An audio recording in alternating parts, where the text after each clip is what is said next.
আসসালামু আলাইকুম, সবাই কেমন আছেন? শীত তো প্রায় চলে আসলো। শীত আসলেই তো বাঙালি মানে পিকনিক খাওয়া দাওয়া, তাই আজকে আমরা ছাদে পিকনিক খাবো সবাই মিলে।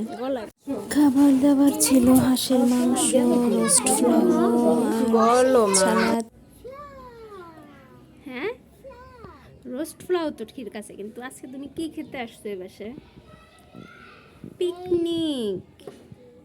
এখন আমরা পিকনিক খাবো। এটাকে পিকনিক বলে? পিকনিক পিকনিক কিসে বলে বলো তোমাকে? কি খাবারকে পিকনিক বলা হয়? তুমি জানো না?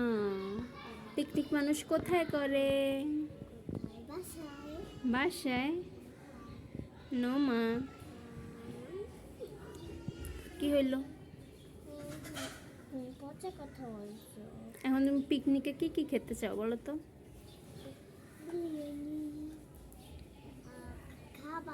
কি খাবার খেতে চাও? রোস্ট পোলাও।